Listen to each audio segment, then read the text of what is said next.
하고 또 이 자리를 지키는 그 마음들을 하나님께서는 기뻐하시리라고 믿습니다. 오늘 우리 권수영 권사님 기도 중에도 그런 말씀을 해주셨는데 주님 은혜 가운데 부흥회가 잘 끝났습니다. 들리는 얘기로도 많이들 은혜를 받으셨다라고 그렇게 또 이야기를 하셨습니다. 훌륭한 강사 목사님의 귀한 말씀이 있었기 때문이기도 하지만 이건 지극히 저희 개인적인 생각입니다만 이미 그 부흥회를 맞이하는 우리 모든 교우들, 성도님들의 눈빛 속에서 은혜를 받을 수밖에 없었겠구나라는 생각이 있었습니다. 다들 사모하고 갈급해하는 그 마음들이 있었기에 하나님께서 그 마음밭에 귀한 생명의 말씀을 부어주시지 않으셨나 그렇게 생각을 합니다. 그런데 중요한 것은 그때가 아니라 이제부터 시작이라는 거죠. 그 말씀을 붙들고 그저 좋은 영화 한 편 봤습니다, 그 영화 감동적입니다가 아니라 하나님의 생명의 말씀이 열매를 맺습니다가 우리의 입술을 통해서 우리의 삶 속에서 고백되어져야 된다는 겁니다. 이제부터가 우리의 책임이라는 거죠. 그래서 그 책임을 위해서 우리가 기쁜 마음으로 기꺼이 기도하면서 올 한 해 우리 하나님께서 부어주실 또 그 은혜와 나의 삶을 통해서 맺혀질 그 열매를 간절한 소망 가운데 나가는 저와 여러분이 되시길 바랍니다. 네. 학창시절에 잔디밭이나 이런데 네잎클로바 찾아보신 기억들 아마 있으시리라고 생각을 합니다. 세이클로바, 죄송합니다. 세이클로바를. 네잎이죠, 맞아.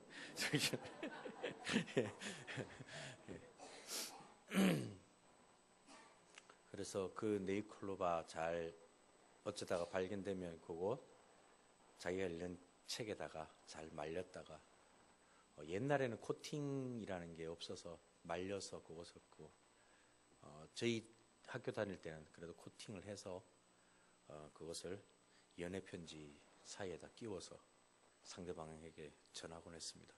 아마 많이들 전해보셨죠? 예.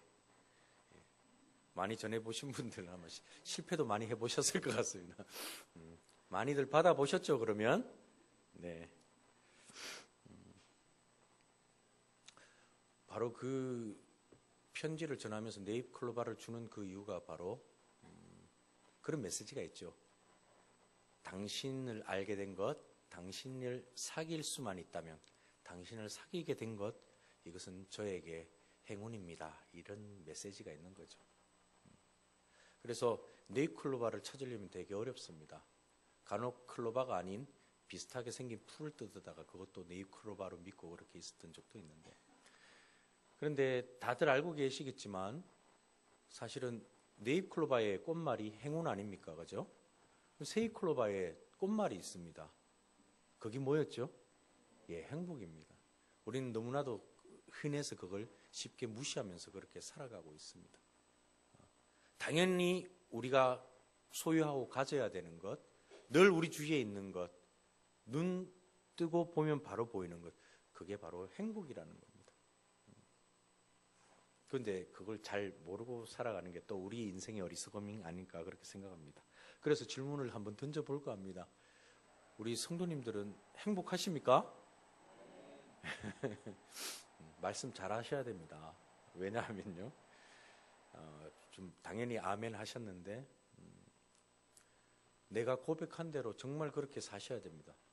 내 머리로는 내가 선포하듯이 예 행복합니다 하지만 내 삶 속에서 이 가슴 한 구석에서는 저는 행복하지 않아요, 저는 불행해요, 그런 모습인 양 보이는 분들이 사실은 꽤 많다라는 겁니다. 왜?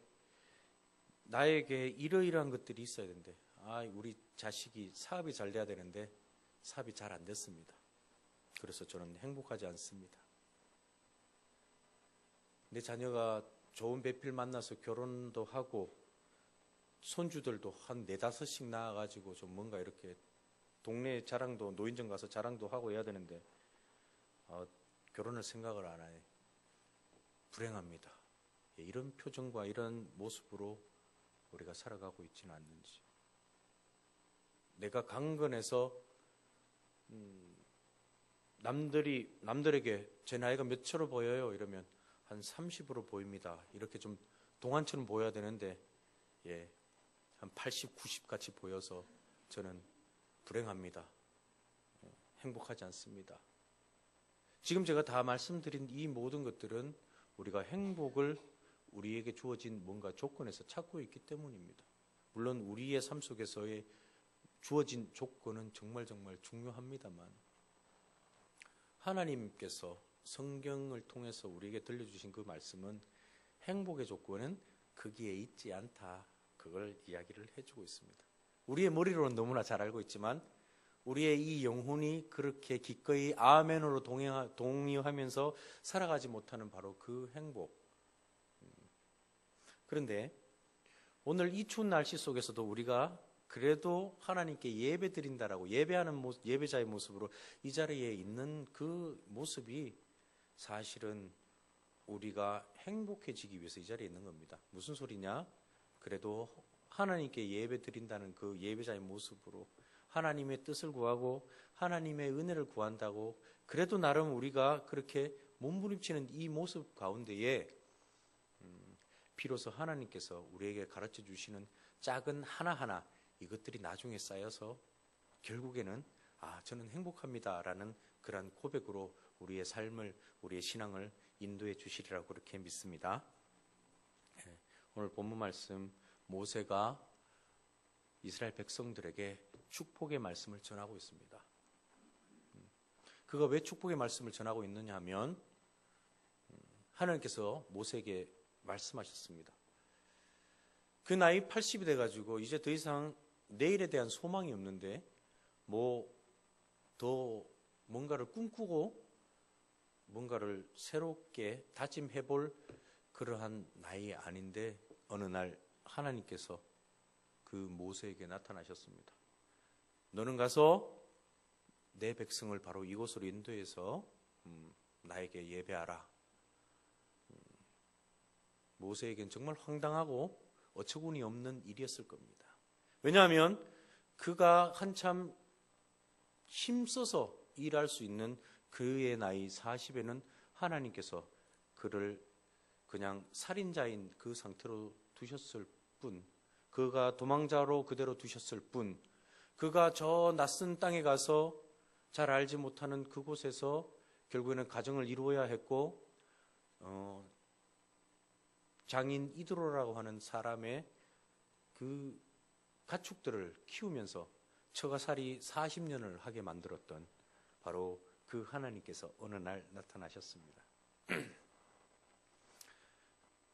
모세가 어쨌건 순종해서 이스라엘 백성들, 그 불평불만 많고 말도 잘 듣지 않는 그 이스라엘 백성들을 그 좋지 않은 그 조건 속에서 40년 동안을 광야에서 백성들과 함께 동고동락하면서 이제 막 가나안 땅에 들어가는 바로 그 무렵에 하나님께서 얘기하십니다. 너는 못 들어가 라고 얘기를 하십니다. 억울합니다. 자기 목숨도 바쳤습니다. 백성들 하나님 거역해서 하나님 다 썰어버리려고 했을 때 모세가 나가서 중재했습니다. 저 백성들 다 업신여기시려면, 다 없애버리시려면 하나님 생명책에서 제 이름 지워버리십시오 라고 할 만큼 그렇게 이스라엘 백성들을 품었던 바로 그 모세, 하나님 명령하신 그 이래로는 하나님의 그 말씀에 그대로 순종함에 따랐던 그 모세, 그 노년의 그 모세가 하나님을 올바로 잘 섬기고 백성들을 잘 이끌었던 그의 대가는 무엇이었느냐? 가나안 땅을 그저 저 느보산 위에서 바라보고 자기의 생을 마감하는 거였습니다. 장례를 잘 치러가지고 좋은 상조회사 불러다가 좋게 치르는 것도 아니고 그의 시체 어디에 묻힌지 알 수도 없고 그의 무덤 어디에 묻혀 있는지 알 수도 없는 그런 상태로 그의 삶은 마감이 됩니다. 그런데 그가 하나님의 그 말씀을 듣고 난 뒤에 그는 이스라엘 백성들을 불러 지파들에게 각 지파에게 축복을 합니다. 르벤 지파 너는 이러이러한 축복을 받을 것이요 너는 이렇게 살 것이요 이렇게 축복을 합니다. 오늘 그 축복의 그 마지막 말씀이 바로 오늘 본문 말씀 있습니다. 그러면서 이 모세가 이야기하는 그 이야기가 이스라엘이여 너는 행복한 사람이로다 라는 그 고백을 하게 됩니다. 이스라엘 백성들은 하나님께서 특별한 계획을 가지고 택하셨습니다. 아브라함이라는 한 사람을 통해서 결국에는 민족을 이루시고 그 민족을 통해서 하나님 나라가 하나님의 백성은 어떠한 삶을 살아야 하는지 이 땅에서 바로 예배자의 모습으로 이스라엘 백성들을 먼저 세우셨습니다. 그랬기에 이스라엘 백성들에게 부어주셨던 그 은혜는 남다르고 각별했습니다. 우리가 성경을 통해서 그런 많은 일들 굳이 지금 언급하지 않아도 수많은 기적과 이적, 하나님의 그 은혜를 우리는 잘 알고 있습니다. 그렇지만 그럼에도 불구하고 안타깝게도 이스라엘 백성들은 그러한 하나님의 그 은혜에 늘 행복의 고백을, 감사의 고백을 하지 못했다라는 겁니다. 오늘 본문 말씀 있는 이 신명기, 어쨌건 이 광야 생활을 통해서 이스라엘 백성들의 삶을 보면 어땠습니까? 놀라운 기적들의 연속이었습니다. 그들이 홍해바다를 건너는 것, 바닷물이 갈라지는 것, 이 세상에 어떤 민족이 그것을 경험을 했습니까? 그 광야에서 양식을 구할 수도 없는 바로 그곳에서 하나님께서 이스라엘 백성들을 먹이시기 위해서 만나와 메추라기를 보내주셨습니다. 세상에 그 어떤 민족이 그러한 일을 경험을 했습니까? 그 너무 뜨거운 태양볕을 하나님의 품인 구름 기둥으로 가려주시고 밤에는 그 추운 것을 불기둥으로 따뜻하게 지켜주시는 그 경험을 세계의 어떤 민족이 경험을 했습니까? 그 놀라운 일들을 다 경험했던 그 이스라엘 백성들은 하나님을 향해서 결국에 뭘 했습니까? 불평불만을 했습니다. 우리로 이 광야에서 죽게 하려고 이곳으로 인도해 내셨구만. 저 애굽 땅에 있을 때는 우리가 맛있는 고기도 사 먹을 수 있고 좋은데 이곳에서 맨날 만나와 메추라기만 주신다고 이렇게 불평불만만 하는 바로 그 이스라엘 백성들. 어쩌면 그들의 삶의 그 고백, 그들의 삶의 모습이 우리의 모습이 아닐까 그렇게 생각을 합니다. 성도들의 삶을 보면 하나님을 만나는 시기와 만나는 모양들은 각자가 다 다릅니다. 그런데 공통된 것은 하나님께서 그분을 만나 주셨을 때, 불러 주셨을 때 그 은혜에 너무 감동해서 무엇이든 하나님께 한번 해보고자 힘쓰는 그런 모습들이 대부분의 반응들입니다. 그래서 지극히 작은 것에서부터 화장실 청소를 한다든지 휴지를 줍는다든지 아니면 새벽 기도가 끝나고 난 뒤에 혼자서 저 바닥을 쓴다든지 수많은 일들을 그분들 나름대로 찾아서 다 하고 있습니다. 하나님께서 주신 그 은혜에서 감사해서 어디 그것뿐이겠습니까? 그런데 점점 우리가 그러한 신앙생활에 익숙해지고 나면 우리 속에 무언가가 다가오나 하면 나의 그러한 삶의 모습 속에서 인정받고 인정받지 못하는 것에 대한 내 스스로의 판단이 다가옵니다. 이때부터 우리는 하나님과 우리 사이에 행복하냐 행복하지 않느냐의 스스로의 판단의 기준을 가지게 됩니다. 내가 교회에서 하는 그 일들에 대해서 인정받지 못할 때 나는 행복하지 않다라고 그렇게 생각을 합니다. 그 일로 인해서 내가 하고 있는 그 일 내려놓으려고도 하고 심지어는 다른 곳에서 또 무언가를 새롭게 시작하려고 하는 그런 마음들도 가지게 됩니다. 그렇다면 결국에는 행복이란 누군가에게 인정을 받아야지만 행복해지는 것인가? 한번 이런 생각을 해보았습니다. 그러면서 성경을 들여다보니 그럴 수도 있겠다라는 생각이 듭니다. 바로 그 처음에 가인과 아벨도 어떠했습니까? 하나님께 예배드리는 바로 그 자리에서 하나님께 뭔가 인정받지 못한다라고 생각했던 가인은 결국에는 하나님 앞에 분을 내었고 자기 앞에 엎드려진 그 죄를 다스리지 못해서 자기의 혈육인 아벨을 돌로 쳐 죽이게 됩니다. 사울은 어떻습니까? 그가 얼마나 겸손한 왕이었습니까? 그랬던 겸손한 그 왕도, 하나님과 이스라엘 백성들을 위해서 헌신했던 바로 그 왕도 다윗이 등장을 하고 백성들이 다윗을 인정하자 그 자기를 인정해 주는 것을 빼앗겼다라는 생각에 다윗을 시기하고 그를 죽이려고 해요. 결국에는 그가 죄의 자리에 서게 되는 그런 엄청난 결과를 가지게 되었습니다. 여러분들은 어떻습니까? 바로 이 오늘 본문 말씀에 있는 이 모세가 이스라엘 백성들에게 이야기한 바로 이스라엘이여 바로 너는 행복한 사람이로더라, 이 고백은 그 옛날 이제 가나안 땅에 막 들어가려고 하는 그 이스라엘 백성들에게 단순히 모세가 선포한 그 말씀이 아니라 오늘을 살아가는 우리 모두에게, 하나님의 자녀된 자들에게 바로 이야기를 해주고 있는 그 고백입니다. 그런데 그 고백은 우리 앞에 놓여있는 여러 조건이나 어쩌면 우리가 경험했던 그러한 하나님의 기적 속에서 발견되어지는 것이 아니라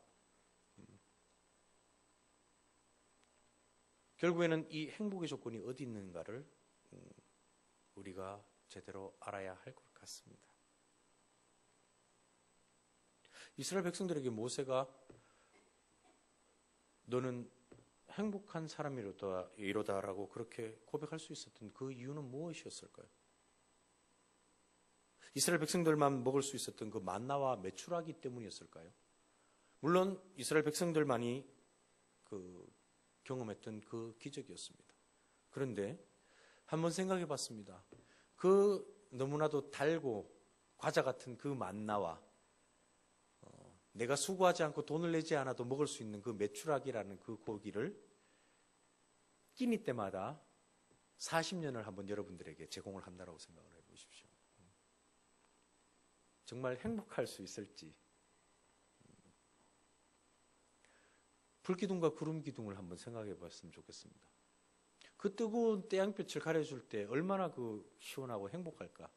그 추위 속에 그 따뜻한, 오늘 이제 예배가 끝나고 여러분들 댁에 돌아가시면 그 손을 넣었을 때, 옛날에는 아랫목이 있었지만 요즘은 아랫목의 개념이 없죠. 어디든 보일러가 지나가는 그곳을 넣었을 때 얼마나 따뜻합니까? 행복하겠죠. 그러나 이스라엘 백성들이 경험했던 그 구름기둥과 불기둥은 단순히 그 하나님의 권능과 보호하심만 있는 것이 아니라 또한 훈련이 있었습니다. 그 불기둥과 구름기둥이 움직일 때마다 이스라엘 백성들은 따라서 움직여야 했습니다. 얼마나 고됐을까? 아니면 반석에서 흘러나온 물이었을까? 이처럼 이스라엘 백성들이 경험했던 이 모든 기적들 때문에 그들은 과연 행복할 수 있었을까? 아니었습니다. 그것은 모세의 삶을 통해서 잘 알 수가 있습니다. 아까도 말씀드렸지만 모세가 그토록 하나님을 위해서, 이스라엘 백성들을 위해서 그가 헌신했지만 그는 가나안 땅에 들어가 보지도 못하고 죽게 되었습니다. 그러나 그가 이토록 그러한 고백을 할 수 있었던 단 하나의 이유는 그가 하나님을 알았기 때문입니다. 하나님을 대면했고 하나님이 어떠한 분이신 줄 알았기 때문입니다. 여기서 안다라는 것은 단순히 그냥 머리로 알게 되는, 어떠한 지식으로 알게 되는 그러한 알의 경험이 아니라 내 삶의 전반적인 모든 것을 통해서 하나님을 만나게 되는 것입니다. 그래서 내 인생을 붙들고 있는 그 분이 누구인지, 행복의 그 원천이 무엇인지, 조건에 따라서 이렇게 저렇게 흔들리는 것이 아니라 행복, 바로 그것을 생성시키고 그것을 이루는 분이 누구인지 모세는 정확하게 알았고, 그것을 받는 그 대상이 바로 이스라엘 백성과 자기 자신이라는 것을 알았기 때문에 그렇게 고백할 수 있었습니다. 할렐루야. 네.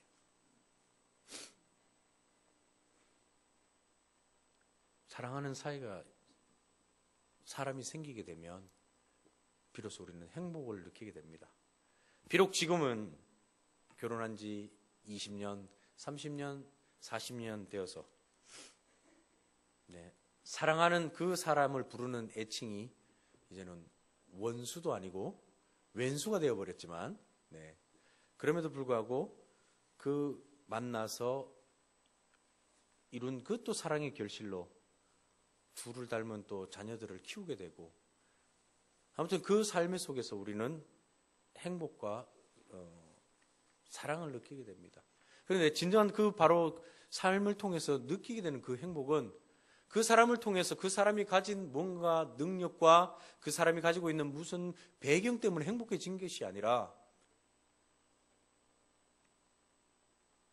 처음에 출발은 비록 너무너무 초라하고 가난했을지 모르지만 함께 얼굴 마주 대하면서 반찬 한 가지를 놓고도 함께 떠먹여주며 양보하며 먹는 그 밥 속에서 사랑하는 사람이 만족을 느끼는 바로 그것을 보면 느끼는 바로 그 행복을 우리는 다 알고 경험했으리라고 생각합니다.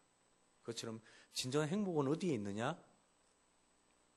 내가 사랑하고 섬길 수 있는 그 대상이 나에게 있고 그 대상을 향해서 내가 무언가를 쏟을 때 비로소 행복을 느끼게 됩니다.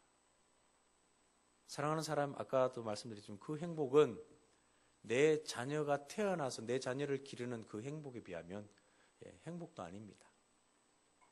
내 자녀가 하루가 다르게 커가고 때로는 너무나도 말도 안 듣고 속을 새기고 눈물을 흘리게도 만들지만 그 자녀를 보면 이 가슴 저 밑에서부터 솟아오르는 그 기쁨과 그 기쁨뿐만 아니라 알 수 없는 슬픔은 아닌데도 불구하고 눈물을 흘리게 만드는 그 대상을 향해서 뭔가 쏟게 만드는 그 애잔함. 우리 하나님의 입장에서는 그것이 바로 우리를 향한 긍휼이십니다. 그 속에서 행복이 있습니다. 우리 하나님도 마찬가지입니다. 우리가 뭔가 하나님을 향해서 많은 것들을 갖다 놓고 올려드리고 예배 시간 잘 지켜서 자리 꽉꽉 채워서 드리는 그 예배 속에 하나님 기뻐 받으시는 그 무언가가 있는 것이 아니라 오늘 이 자리에 이 추움에도 불구하고 얼마나 춥고 배고프고 졸리고 힘듭니까? 그럼에도 불구하고 그래도 내가 있어야 할 이 자리니 하면서 움직인 그 발걸음 속에 어쩌면 아직도 얼어서 녹지 않은 그 눈밭을 찍어냈던 그 발자국을 보면서 우리 하나님 애잔한 마음을 품고 계시리라고 생각합니다. 새벽에 눈곱도 제대로 못 띄고 머리는 떡이 져가지고 이 자리에서 무슨 설교를 들었는지 알지도 못하고 졸다가 돌아가는 그 발걸음 속에 우리 하나님의 기쁨과 우리 하나님의 미소는 있다라고 저는 분명히 믿습니다. 할렐루야. 누군가 사랑하는 그 대상이 생길 때에 우리는 비로소 행복을 느낍니다. 왜? 내가 해줄 게 있고 내가 해주고 싶은 것이 있기 때문입니다. 오늘 이 본문 말씀에 이스라엘이여 너는 행복한 자로다. 왜? 하나님께서 끊임없는 관심과 늘 함께 하시는 그 손길이 이스라엘을 붙들고 계셨기 때문에 비록 그들의 삶을 세상의 눈으로 바라보면 뭐 그 광야 생활, 그 고달픈 생활을 왜 살아? 라고 얘기할지 모르지만 그 삶 속에서 하나님은 함께 하셨고 아니 더 나아가 그들이 애굽에서 종살이하며 그들이 신음하고 아파할 때도 하나님은 언제나 그들을 향해 귀 기울이고 그들을 붙들고 계셨습니다. 그렇기에 그들은 행복한 자였고 행복한 자일 수밖에 없을 것입니다. 하나님의 자녀로 부르심을 받고 이 충북교회 성도로 부르심을 받은 이 자리에 계신 모든 분들 내 머리가 아니라 내 마음으로 솟아오르는 그 고백으로 하나님 저는 행복합니다라는 그 고백을 할 수 있었으면 좋겠습니다. 억지로 하실 필요는 없습니다. 그러나 그러한 체험이 반드시 여러분들 사이에서 있고 그 고백으로 또 하나님의 기쁨이 되기를 간절히 소망합니다. 행복은 우리가 가지고 있는 조건에 있지 않습니다. 그 조건 채워보십시오. 또 다른 조건을 우리는 찾아갈 수밖에 없어요. 그게 인간의 본성입니다. 내 자녀 결혼만 하면 행복하지 뭐. 아니요. 결혼하고 난 뒤에도 또 우리는 끊임없이 그 자녀들을 바라보며 늘 근심하고 그 자녀들 때문에 기도의 끈을 놓지 않습니다. 그런데 가만히 따지고 보면 내가 그 자녀들이 뭔가가 채워진 것 때문이 아니라 그 자녀를 향해서 내가 기도할 수 있음에 더 나아가서 하나님 이런 자녀를 나에게 주시기에 내가 감사하구나, 내가 행복하구나를 고백할 수밖에 없습니다. 우리 하나님은 여러분들 때문에 행복해 하십니다. 이거 절대로 잊어버리시면 안 됩니다. 그리고 바로 그 하나님의 은혜를 받은 자가 바로 저희들입니다. 비록 어쩌면 이 자리에 지금 광야의 길을 걷고 계신 분도 있을 것이고 저 애굽에서 그 험난한 고된 종살이를 하고 있듯이 그렇게 험난한 또 삶의 시간을 보내고 있는 분들도 계시리라고 생각합니다. 내가 어디에 있건 무엇을 하건 하나님께서 기뻐하시는 자로 내가 행복한 자임을 잊지 않고 살아간다면 언젠가는 그러한 행복 때문에 내가 하나님께 하나님 저는 행복합니다 라는 그 고백을 내 영혼을 담아 내 중심을 담아 고백드려지는 바로 그 날들이 반드시 오리라고 그렇게 생각을 합니다. 오직 하나님께 소망을 두십시오. 세상에 다른 그 무엇도 우리를 위로할 수도 없고 우리에게 영원한 기쁨을 줄 수도 없습니다. 그것을 어렴풋이라도 우리가 믿기에 이 자리에서 우리는 또 이렇게 예배를 드리는 것 아니겠습니까? 조금은 더 될지 모르지만 한 걸음 한 걸음씩 그 여정을 나아갈 때에 우리는 반드시 하나님께서 그 기쁨을 우리에게 허락해 주시리라고 믿습니다. 네, 기도드리도록 하겠습니다. 이스라엘이여, 너는 행복한 자로다. 충북교회의 모든 교우들이여, 성도들이여, 너는 행복한 자로다. 아멘. 주님, 정말 나 자신이 행복합니다라는 그 고백이 할 수밖에 없는 그 고백이 아니라 나의 삶의 모든 모습에서 드러날 수 있도록 그 행복을 하나님 친히 맛보고 깨닫게 하여 주시옵소서. 행복은 우리가 영원히 붙들고 누릴 수 있는 그 행복은 우리 앞에 놓여있는 조건에 있지 않다는 것을 다시 한번 기억하게 해주시고 오직 하나님께 소망을 두며 나아가는 그 삶 속에 우리의 행복이 있음을 믿고 고백하고 깨닫는 저희들이 되게 하여 주시옵소서. 사랑하는 우리들의 연인들, 자녀들을 통해서 또 많은 것들을 배웁니다만 그것보다 더 귀하고 값지고 달콤하고 사랑스러운 그 행복이 하나님과 바로 나 자신의 사이에 있음을 알고 나아가는 저희들이 되도록 지혜와 계시형을 우리에게 허락하여 주시옵소서. 주님, 이 밤도 하나님 기뻐하심이 있기를 간절히 바라며 예수님의 이름으로 기도드립니다. 아멘.